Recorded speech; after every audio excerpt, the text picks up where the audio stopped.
And to start with this lesson, to introduce this lesson, it's kind of like what we talked about this morning in class, or what we've been talking about with Esther, that there's a real possibility that if Esther fails, then God's going to have to come up with another way to save his people. But there's a real possibility that the Jewish nation gets wiped out, right? Unless God acts, which he's willing to do.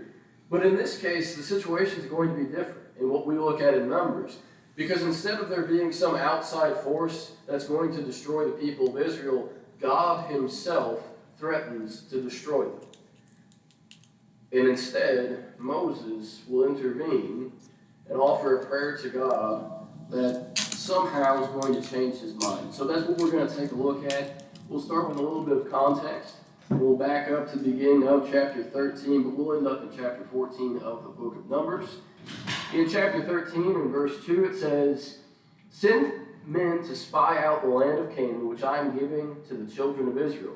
From each tribe of their fathers you shall send a man, every one a leader among them." So, the first thing we find is that the command of God is to spy out the land, the promised land of Canaan that God is giving to his people. What he says is actually that they already are the possessors of this land in reality, because it's God's land to give. And so even though there's someone else living there, it belongs to the children of Israel. They're the ones that will get it, but they do have to go in. They have to spy out the land first. And we'll skip all the way down verse 27 of chapter 13.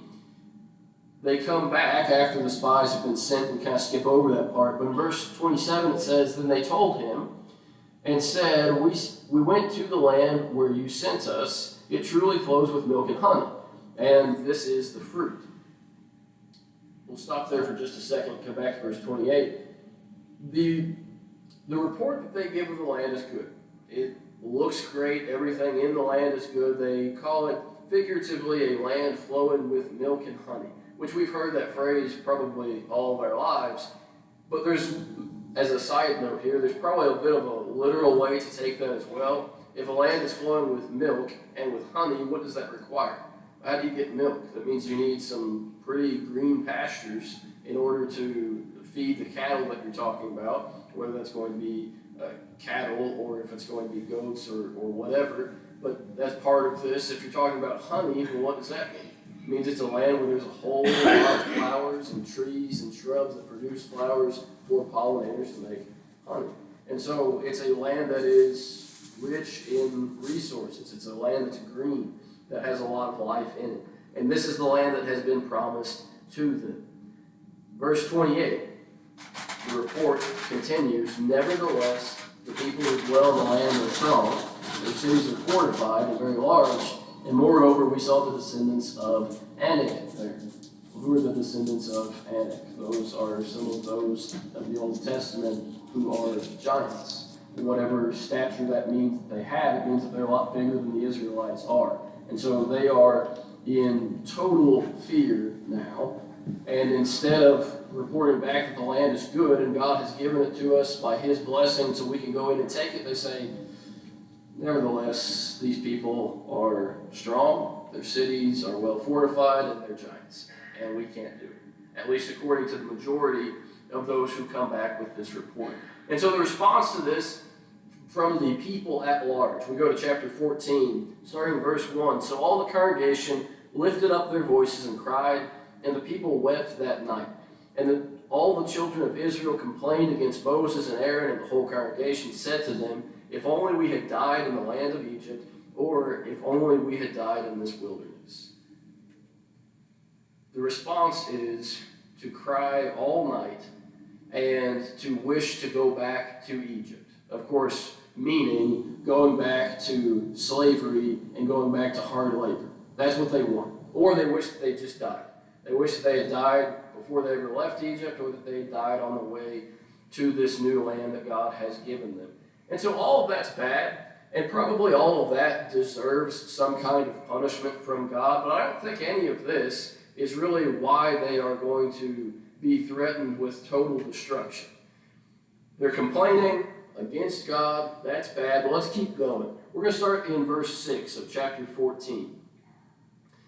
It says, "But Joshua the son of Nun and Caleb the son of Jephunneh, who were among those who had spied out the land, tore their clothes. And they spoke to all the congregation of the children of Israel, saying, The land we passed through to spy out is an exceedingly good land," which agrees with the first report. Verse 8, "If the Lord delights in us, then he will bring us into this land and give it to us, a land which flows with milk and honey. Only do not rebel against the Lord, nor fear the people of the land, for they are our bread, and their protection has departed from them. And the Lord is with us. Do not fear them." We get the other side of the story, right? The other two say, yes, it is a great land flowing with milk and honey. And they say, if the Lord delights in us, if the Lord is pleased with us, if he has really chosen us as his people, as he's promised that he has, we're going to be able to take this. Now what happens? In verse 10, "And all the congregation said to stone them with stones. Now the glory of the Lord appeared in the tabernacle of meeting before all the children of Israel." And we'll get into God's response in just a second. Why do they deserve to be destroyed? Not just because they complained against God, not just because they believed the report of most of the spies that said that they couldn't take the land, but when someone countered that, when someone came back and said, "You know what, I think we actually can do it because God's on our side," they said, "No, we're going to kill you, because we don't want to even hear the possibility that God is strong enough to deliver this land to us." And so God is going to respond in kind here. In verse 11, it says, "Then the Lord said to Moses, How long will these people reject me? And how long will they not believe me, with all the signs which I have performed among them?" Verse 12, "I will strike them with the pestilence and disinherit them, and I will make you a nation greater and mightier than they." God threatens to destroy his own people that he has chosen. Kind of as a side note here, he threatens to destroy them. He says, "Moses, I'll use you to restart a nation that will actually follow me, potentially." But he says that he will strike them with pestilence. Just to give you an idea here, this word for pestilence is the same one that gets used in 2 Samuel 24, around verse 13, and it follows from there. If you remember that story, David is given a choice between 3 different punishments, and he chooses 3 days of pestilence because he reckons that God is going to be the most forgiving potentially, which works out for him. But in that time span that he chooses this pestilence, what happens? 70,000 Israelites die. So when God says that he's going to send pestilence on them, is he serious? Does he mean that the Israelites are going to die? He does. Because it's the same kind of pestilence that will kill 70,000 of them a few years after this. So God is ready to strike down his own people. And so who is left to be the voice for Israel to try to say anything against God here? Of course, that would be Moses. And so he offers a prayer of sorts. He's really talking directly to God, as prayer is, but God is responding with a vocal output as well, which we don't get in modern day prayer. But he speaks to God for this petition, this argument that he's going to make. And so it'll start in verse 13, and we won't read all of his argument here. The first few verses are basically this. He says that Egypt and all of the nations that are here, that is in Canaan, that they'll hear about this. And when they hear about this, they're going to say something that is untrue, but they'll think it's true. So they've heard already about all the great things you've done. These nations have. They've heard about the Red Sea. They've heard about the kings that you have taken their thrones away. They've heard about that stuff. Okay? But if you kill us now, if you, in verse 15, he says, if you kill these people as one man, so the nations will speak this way, they'll think that what happened was that the God of this people was maybe strong enough to bring them out of Egypt, but ultimately he was too weak to bring them into the land that he was promised. Ultimately, that God of the Jews, he just wasn't powerful enough. Now, that argument probably doesn't hold a lot of weight with us because we don't live in that time and that culture. But for them, that's a pretty solid argument, right? To say that your God is weaker than my God. Because that's what they have pretty often believed. If somebody was victorious in war over somebody else, Sometimes the people that were conquered would take on the gods of the people that had conquered them, because obviously their God was stronger than the one that they had been worshiping. And so it makes enough sense, at least here, to say, you know what? If you do this, the people around here are going to think that you were too weak in the first place. Then we get back to Moses talking to God in verse 17.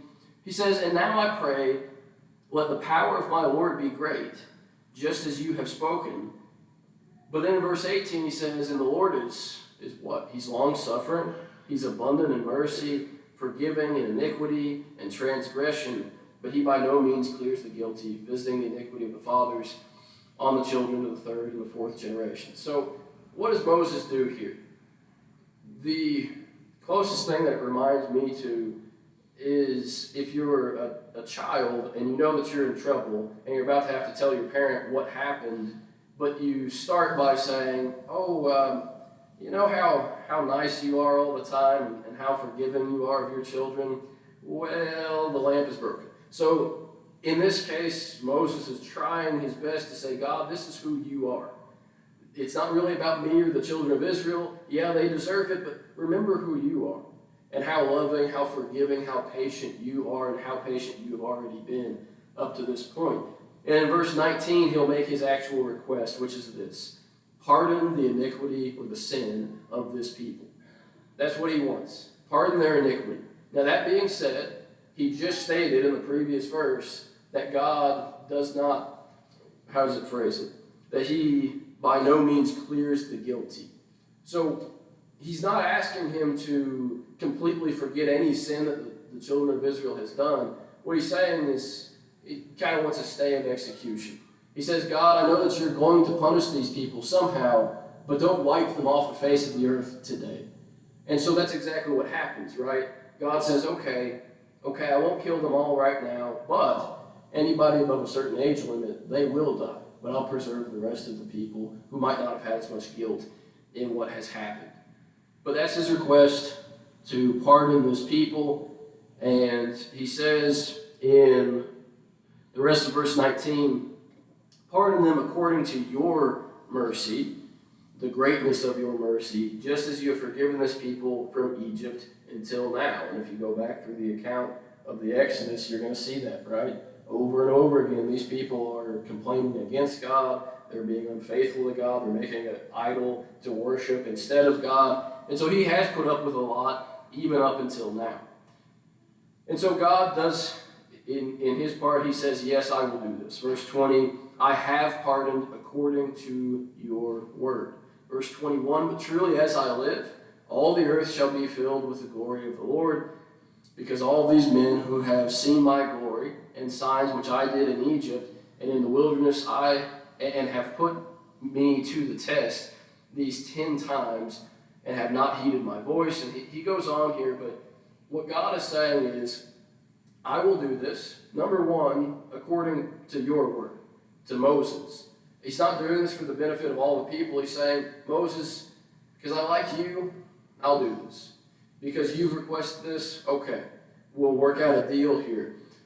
And then he goes on to say, as I live and as my glory fills the earth, this is what's going to happen. If God says, as I live, this is going to happen, is it going to happen? It has to. So God is making a promise almost by himself here. And so when he does this, he is guaranteeing that, as we will see, that anyone who is above the age of 20 years old, that's in verse 29, but anyone above the age of 20 is going to die except for the 2 spies that came back with the good report. And when he says in verse 22 also, at the end there, he says that they put me to the test now these 10 times and have not heeded my voice. There's a little bit of a debate as to what those 10 times are. Probably one of 2 things. Either the 10 times that he's referring to are a literal 10 offenses against God since they left Egypt. If you go through, you can probably count up 10 times pretty easily that they've gone against God. And so it may be that. The other suggestion is how many spies came back with a good report and said that they couldn't take the land still. Well, there were 10 of them. And so it may be that God is really specifying the 10 that have disobeyed me this time, the 10 that have not heeded my voice. And so it may be those individuals. But that's as far as we'll look at the story, and hopefully you remember a little bit more around it, and you're willing to go back and read some more of it today. But in this story, what can we take from it, and what else do we need to know? One question to start with would be this: would God have done it? Would God have destroyed his own people entirely and started a new nation just from Moses? And the answer has to be yes. He would have done it. How do we know that? Well, number one, go back to the text. Moses understands it that way. He understands that kind of severity. In verse 15, he said, "Now if you kill these people as one man," that is, if you wipe them out as if you were killing one person, which of course to God, it's kind of like we say with God that 1,000 years is as a day. Well, 4 million Jews is one person to him. And so if he's willing to do this, then this will be the result. But anyway, we understand that Moses believes in the word of God, the tone that God uses as he speaks to him. But we also can go back to the precedent that we have before this, right? What happened in the days of Noah? God destroyed everyone. Now, they were wicked in those days, but that wickedness was kind of less personal toward God. In this case, this is his own chosen people, and they have rebelled against him, and they don't believe in him, and they don't trust him. Does he have a right to do this? Sure. And would he be willing to? It certainly seems to be the case. Another question is more about Moses than it is about God, which is Moses right to do this in the first place? Or should Moses have just sat down and been quiet and let the people be destroyed? And you could probably think about that for quite some time. But I think maybe the simplest way to view it is that while Moses does step up to do this, he's really not standing in the way of God so much as he is saying, God, this won't be consistent with the image that you've shown before, and this won't be consistent with who you are. It's the best argument that man can make when speaking to God. The argument being, God, number one, you chose this people, so don't change that now. Don't make it look to everyone else as though you hadn't chosen them. And number two, you are a forgiving God. You are a patient God. So be patient this one more time. I don't know that I would want to stand there and to have to say those things to God, but that's what Moses does. And so the other question still would be, does God need convincing? Was it really Moses stepping in there that changed things? I don't know. Again, he was willing, God was willing to destroy, but did Moses have to say all of that? Or would God have defaulted back to who he is anyway? And maybe it's just an opportunity for Moses to step up and to be bold before God. Ironically, we get this speech from Moses, and yet he says all the way back when God chooses him that he's not any good at speaking. And yet he was willing to step up when it mattered here. So they are saved, and they're saved because Moses intervenes there. And as a modern day parallel to this, I think it works very well. Moses can be replaced in our situation by Christ, right? When we look at our life and we say, well, what have I done against God? And yet Moses stands in the place there and says, well, I know these people have sinned against you. They've rebelled against you. They don't deserve this. They deserve punishment. They don't deserve to be granted eternal life. And yet, let me plead the case before you. And that's what Christ does as well. He says, God, I know these people. They're not great. They've sinned a lot. They rebel against you a lot. And yet, let me make the case for them. Not because of them, but because of who you are, and for Christ's sake, because of who he is and what he has done. There's a really interesting point to be made in this text from the original language, and I will claim to be versed enough in it. But what scholars say about this particular section of Scripture, not when God speaks, not when the narration is happening before and after this text, but when Moses speaks, that the grammar of the original Hebrew falls apart. That it becomes atrocious as far as how we normally should read in the original language. And I think you can see it a little bit in English too. The sentences, a couple of them hardly make sense as you read through it. And the whole thing is just one argument being spewed out on top of another. As fast as he can rattle them off, it almost seems. Well, why would that be the case? Because one, Moses is recording faithfully what he said at the time and is being inspired to record that. But two, because Moses is absolutely terrified. He's overwhelmed by the prospect of all of his family and his people being wiped out, and he's desperate. And so he says whatever he can think to say in a moment of great need. Again, don't we come back to that when we think of our own prayer? Don't we sometimes have so much stress and so much of life overwhelming us that we don't know what to say? And still we're promised that God will understand through the Spirit this time. So we get to add that facet of that back into this as well. Another thing that we can say and should say about this group that's complaining and ready to go back to Egypt, a lot like us, having read the Word of God now, they're without excuse. And so we can't forget what God has already done. The second generation that will eventually enter the Promised Land, they have a little bit more excuse, but remember that these people came out of Egypt. That means that every one of these voices that's now crying out saying, God, I don't think we can take the land. All these people that are saying that God is not enough in order to do what he has promised, what have they seen with their own eyes? Did they not walk across dry ground with water on either side of them? Weren't they following a pillar of smoke by day and a pillar of fire by night? Weren't they there next to the mountain when it was on fire and thundering, and they begged God to stop speaking because it was too terrifying to them? Weren't they there for all of the miracles that God had done up to this point? And what did it matter to them?